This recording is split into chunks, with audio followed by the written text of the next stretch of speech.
Bienvenue à toutes et à tous sur les antennes de Gabon 24. Depuis le 4 janvier 2025, une nouvelle équipe dirigeante a été nommée à la tête de la CNAMGS, la Caisse nationale d'assurance maladie et de garantie sociale. Alain-Claude Kouakoua, homme d'affaires et acteur influent du secteur privé, est désormais le président du conseil d'administration, et Nadia Christelle Koy est la directrice générale, avec pour mission de restaurer la crédibilité et la performance de cette institution. Scandale à la CNAMGS, gestion de la masse salariale, c'est le thème de ce plateau spécial. Et pour en parler, je reçois M. Patrick Nguélé. Il est président du syndicat de la CNAMGS et il est également cadre administratif au sein de cette institution. Monsieur, bonjour. Bonjour, monsieur Abona. Et merci d'avoir accepté notre invitation. Merci pour l'honneur que vous me faites. À ses côtés, M. Gaëtan Kogué, il est président du syndicat national des agents de la CNAMGS et également gestionnaire des comptes cotisants. M.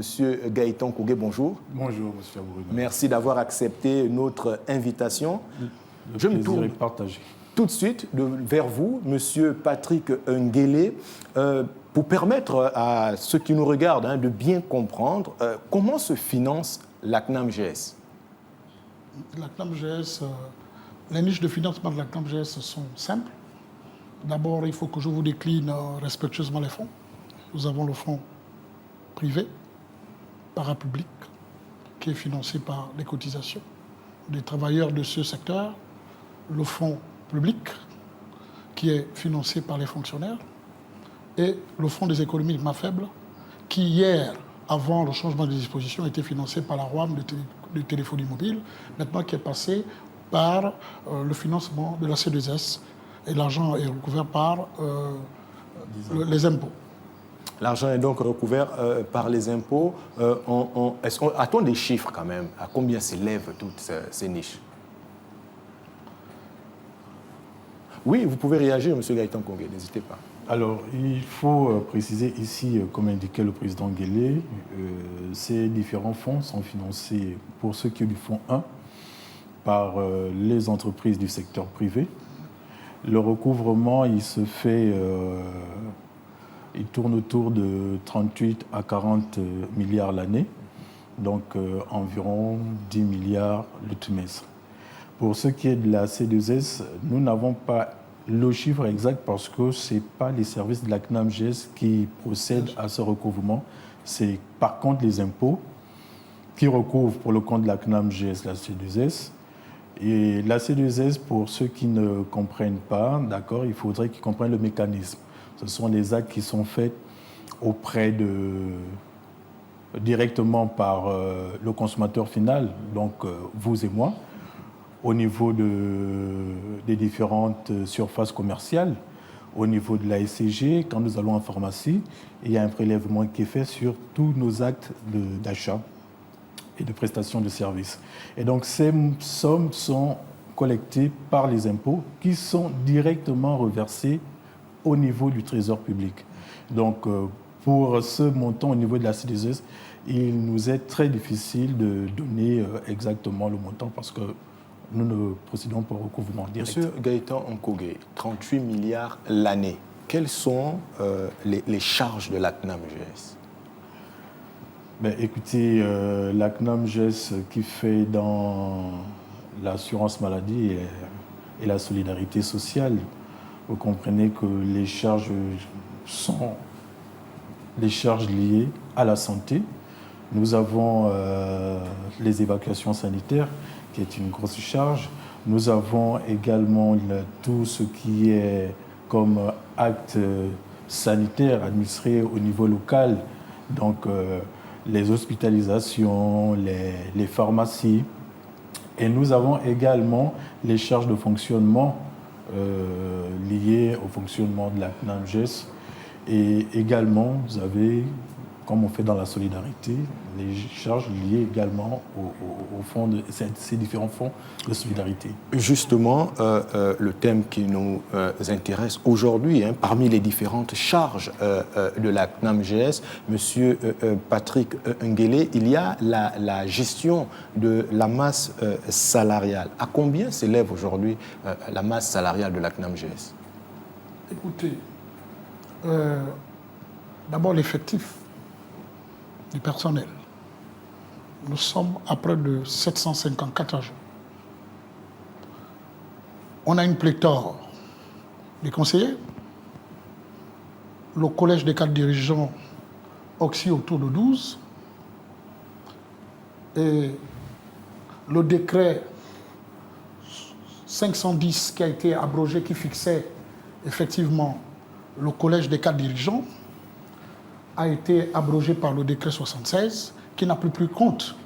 Donc, l'effet du prince est au tout venant. Et donc, ce qui augmenterait aussi cette masse. Et nous sollicitons que le nombre des conseillers soit réduit pour essayer de réguler cette masse salariale. A-t-on un chiffre aujourd'hui, un chiffre précis sur le montant de cette masse salariale? Écoutez, je vais vous donner un chiffre approximatif concernant le personnel, parce que la masse salariale des cadres dirigeants est toujours un secret de polichinelle. D'ailleurs, c'est l'objet de votre thématique. Oui. Et nous sommes au moins à 4 milliards. Au moins 4 milliards. À 4 milliards. Des chiffres que je sais, approximativement.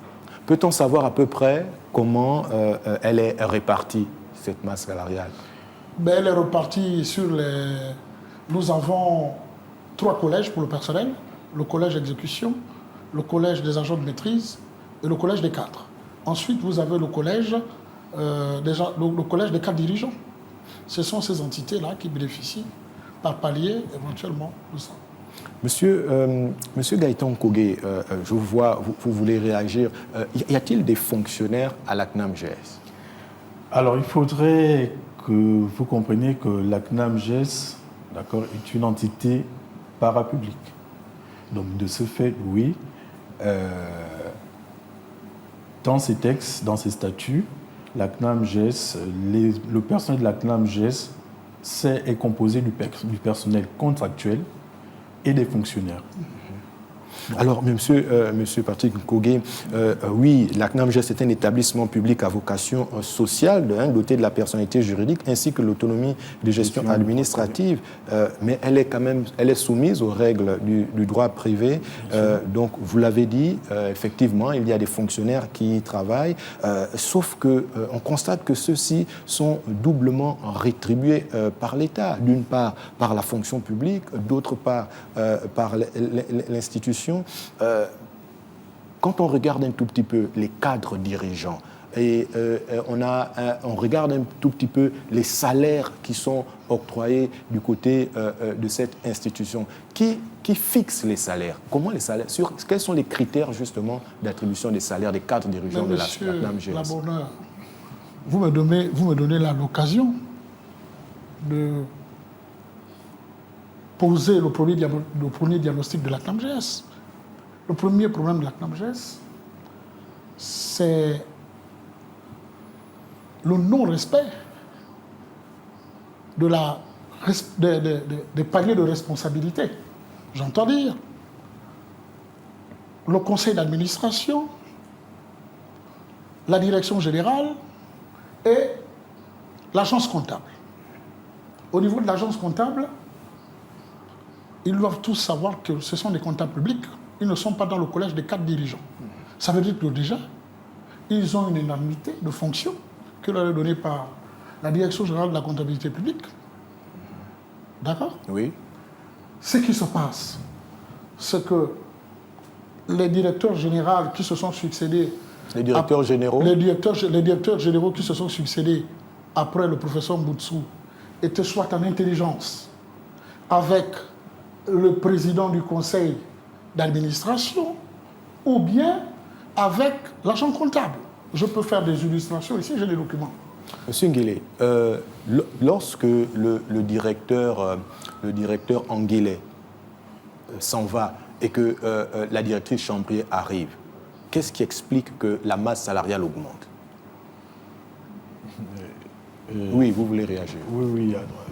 Avant que de venir à cette question, votre thématique qui fait état de la masse salariale, vous faites bien de circonscrire, parce que de la masse salariale dont il s'agit ici, c'est plus celle des cadres dirigeants. Parce que le personnel lambda ne se reconnaît pas là-dedans. c'est le personnel. Oui. Le personnel, je voudrais terminer, le personnel le moins payé de toutes les caisses qui existent au niveau du territoire national. Alors, lorsque la caisse a été mise en place... Qui fixe les salaires? Mais qui fixe les salaires? Nous avons un décret, le décret 0427, qui est sorti, je pense, en 2022, qui fixe les salaires. Et c'est ce qui a fait l'objet des débats, des discussions avec la direction générale, notamment celle de M.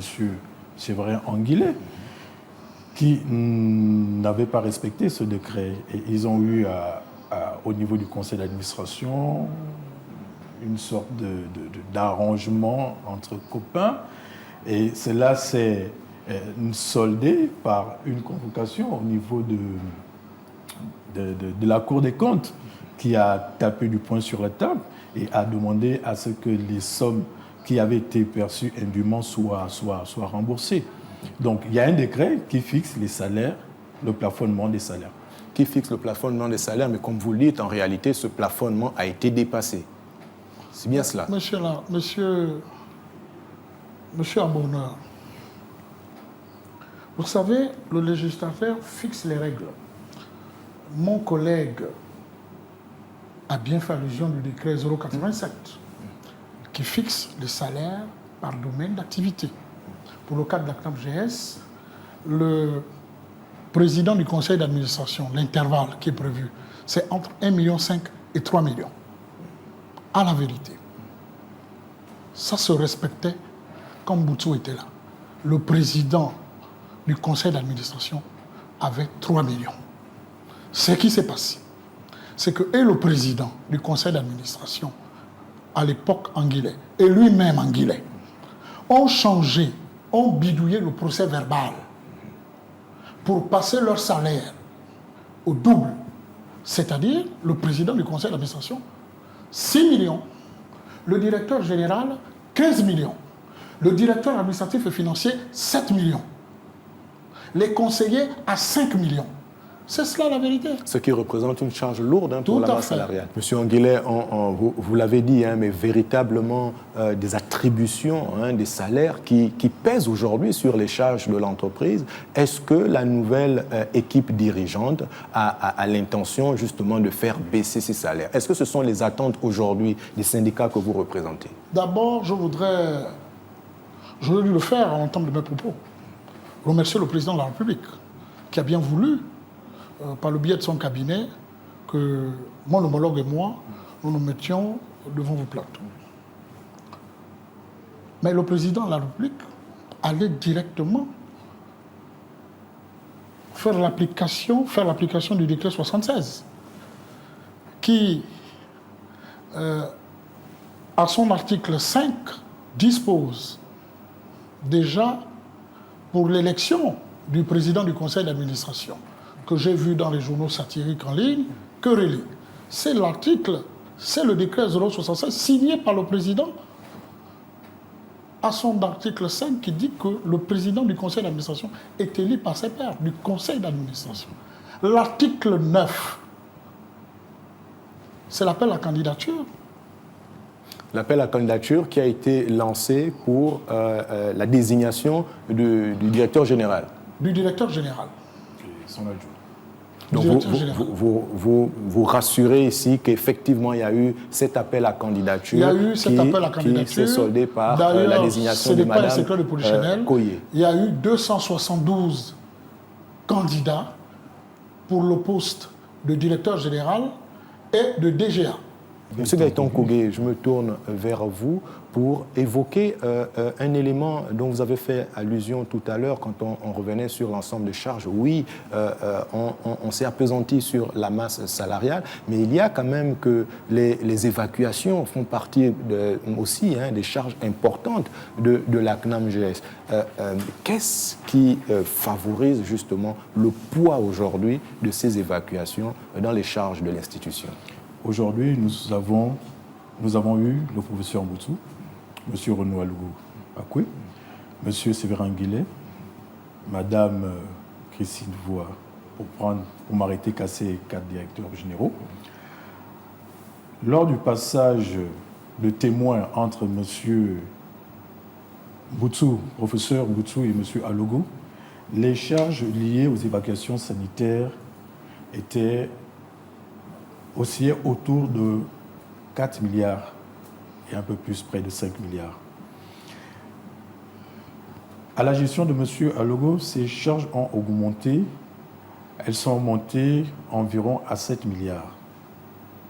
Là, je vous donne des informations de 2019 autour de M. Alogo. Et curieusement, à la gestion de M. Séverin Anguillet, ces charges sont passées du 5 au 12. Donc nous sommes partis de 7 milliards à plus de 12 milliards. Donc nous sommes aux environs de 2022. Tenez-vous bien, pour le même nombre d'assurés évacués, environ 700 l'année, nous sommes partis de 7 milliards à 12 milliards. Et donc, la question se pose à ce niveau. Qu'est-ce qui a favorisé cette augmentation exponentielle des charges au niveau des évacuations sanitaires? Donc, c'est là aussi un problème de gestion. Oui, un problème de gestion, vous l'avez clairement dit, mais moi, je voudrais poser quand même une question. Dans la prise en charge, justement, des évacuations à l'hôpital, est-ce que y a-t-il des avantages pour les personnels ou les cadres dirigeants dans ces opérations? Le personnel CNAMGES, oui. Le personnel CNAMGES, oui. Il va... Alors, je voulais compléter les chiffres, parce que dans votre propos liminaire, vous nous avez demandé d'édifier les Gabonais. Nous évacuons à la CNAMGES à peu près 900 patients. 900 patients. En raison de 15 dossiers traités par semaine. Ce qui nous fait, comme l'a dit, nous sommes passés, parce qu'on ne peut pas parler de la question de la CNAMGES sans l'échelonnement, sans un référentiel, qui est Mboussou Michel, qu'on le veuille ou pas. Et je suis fier que mon collègue ait rappelé, nous sommes à 12 milliards de dépenses des évacuations sanitaires. Pour l'année 2024, nous avoisinons les 14 milliards. Si vous faites le ratio, mais c'est criard. C'est criard. Et donc, aujourd'hui, vous, en tant que représentant des syndicats, il y a une nouvelle direction générale. Quelles sont vos attentes, concrètement? D'abord, sur la question des salaires. Bien. Au niveau de la question de salaire, je vous disais tout à l'heure qu'il fallait d'abord réduire la pléthore du nombre de conseillers. D'accord? Ensuite, vérifier si les émoluments dont ils ont droit riment éventuellement avec le décret 087 qui fixe les salaires. Si ce n'est pas le cas, il faut les ramener à ça. Justement, parce que j'allais poser la question dans ce sens, M. Gaëtan Kouré, lorsqu'ils sont rémunérés par la CNAMGES, est-ce qu'ils ont à la fois le salaire de la CNAMGES et celui de la fonction publique? Alors, il faudrait que vous compreniez également que... Ou bien celui de la fonction publique est suspendu. Nous avons au niveau de la CNAMGES deux grilles salariales. Il y a une grille salariale qui concerne uniquement les agents qui sont des collèges, agents d'exécution, maîtrise et cadres, et une autre grille salariale qui est exclusivement dédiée aux cadres dirigeants. Donc là-dedans, avec tout ce qu'il y a comme conseillers et directeurs. Alors, la caisse ayant, dans son fonctionnement, emploie aussi bien des agents contractuels et les agents de l'État. Nous l'avons rappelé. Ces agents de l'État, normalement, quand ils viennent à la CNAMGES, devraient avoir une indemnité. Pas un salaire, pas un autre salaire. Or, à la pratique, ce qui s'est souvent fait, c'est que, le président Guélé l'a rappelé, c'est que ces agents qui reviennent de la fonction publique, qui sont notamment agents comptables, contrôleurs budgétaires et j'en passe, qui arrivent se considèrent comme étant les agents de la CNAMGES, donc demandent qu'il leur soit reversé des salaires, au même titre que les directeurs de la CNAMGES. Et donc, ils ont les deux salaires. Malheureusement, c'est la pratique. Non seulement ils ont un double salaire, mais encore les salaires à la CNAMGES sont des salaires mirobolants. Malheureusement, à l'exercice, c'est ce à quoi nous assistons. Je voudrais terminer quand même pour rappeler que la question de la masse salariale ici, qui fait débat, qui fait couler beaucoup d'encre de salive, il faut rappeler qu'elle ne concerne ici que les cadres dirigeants. Parce que le salarié en lui-même, il crie, les directeurs généraux se succèdent, mais leur problème reste à l'État. Leur salaire n'a pas changé. Très bien, on l'a bien compris, vous l'avez bien expliqué, hein, déjà avec cette double grille salariale, hein, celle qui est réservée donc au cadre moyen et celle réservée au cadre dirigeant. Donc si on comprend, pour comprendre un tout petit peu hein, l'évolution des événements, lorsque la directrice sortante arrive et que la masse salariale augmente, en réalité, elle augmente beaucoup plus du fait de l'augmentation des salaires des cadres dirigeants. C'est ça. C'est exactement ça, parce que à la lecture, pour ceux qui ont suivi un peu l'information, nous avons saisi, lorsque Madame Audrey Chambrier voit à l'époque, maintenant épouse Lawson Mandji, aujourd'hui, lorsqu'elle prenait ses fonctions, avait eu, compte tout en tact, au lieu de 5 conseillers, plus de 9 conseillers. D'accord? Et les syndicats que nous avions saisi le président de la République pour rappeler les dispositions du décret 510 qui était encore en vigueur. À la réponse de notre plaidoirie, il nous a été envoyé le décret 076 qui aujourd'hui, en réalité, n'encadre pas de ce côté le nombre... Les rémunérations. Voilà, le nombre de cadres dirigeants, le nombre de conseillers. Or, dans le décret 510, c'était encadré, c'était 5 conseillers. Et donc vous, de votre côté, aujourd'hui, vous vous dites qu'il faut d'abord diminuer les conseillers et également ajuster les rémunérations selon les textes en vigueur. Tout à fait. Je vais compléter ce que dit mon homologue est tout à fait juste. Je vous ai posé, monsieur, à mon propos liminaire, que le véritable problème de la caisse après le départ de Mboutsu, c'est le non-respect du palier de responsabilité. Il faudrait que le conseil reste à sa place. Vous savez, il y a quelques jours, pour illustrer, le président du conseil d'administration, M. Alain-Claude Kwakwa, lors de la prise de contact avec le directeur général, a renoncé à son salaire de PCA. Mieux, au moment où je vous parle, le bureau, c'est-à-dire les locaux qui servent de bureau, le contrat est rompu. Vous savez combien on payait? À peu près. Combien? Ça nous fait l'an. C'est à peu près 13 millions. 20 millions, non, parce que À c'est peu 2 près. millions. Vous voyez, Ouais. on vient de faire des économies. D'accord? Très bien. Donc il faudrait que l'agent comptable, je parle librement, il faudrait que l'agent comptable reste à sa place, qu'il bénéficie des émoluments de la direction dans la comptabilité publique, qu'il n'aille pas en mission. C'est le mélange de genre. Que le contrôleur budgétaire, qui sont des comptables publics, n'aillent pas en mission. Ce ne sont pas des cadres dirigeants. Ils ne sont pas cadres dirigeants. Parce qu'en fait, dans le cadre également des missions, c'est encore, ce sont des dépenses supplémentaires pour l'institution. Des dépenses Bien sûr. supplémentaires.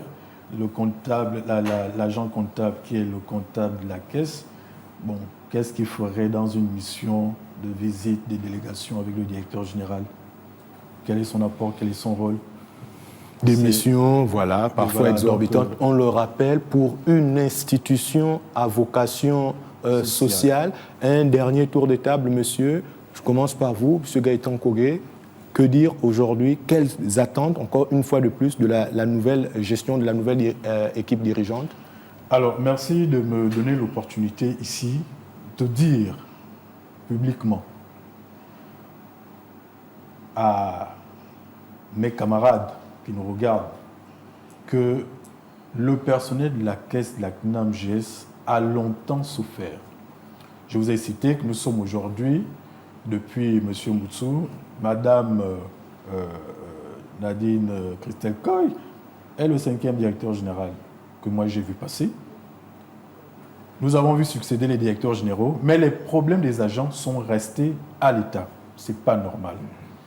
Donc, ce que nous attendons de la nouvelle direction générale, ici, c'est de mettre dans l'immédiat le cadre réglementaire, donc qui réglemente le vivre ensemble entre les salariés et la direction générale. J'entends par là la convention collective. Il faudrait que nous puissions la mettre en place. D'un. Deux, il faudrait que nous arrivions à procéder au reclassement des agents parce que ces agents sont mal classés.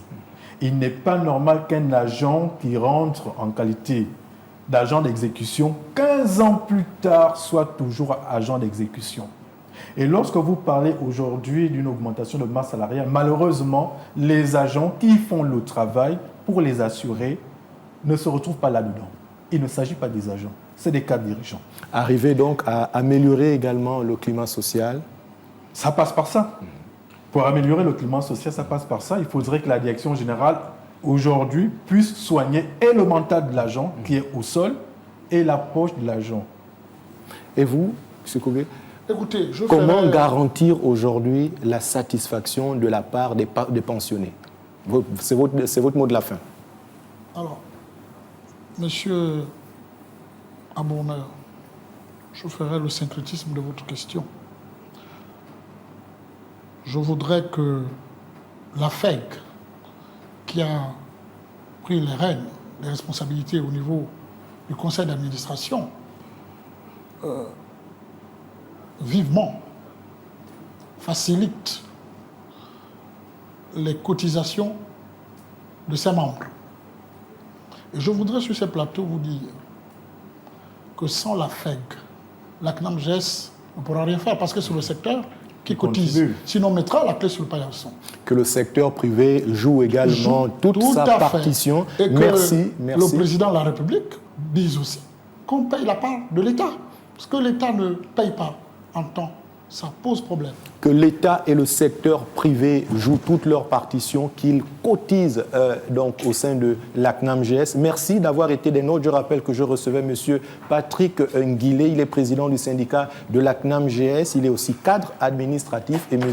Gaëtan Kogé, président du syndicat national des agents de la CNAMGS et également gestionnaire des comptes courants. C'est la fin de ce plateau spécial. Ne zappez pas, l'actualité se poursuit sur Gabon 24.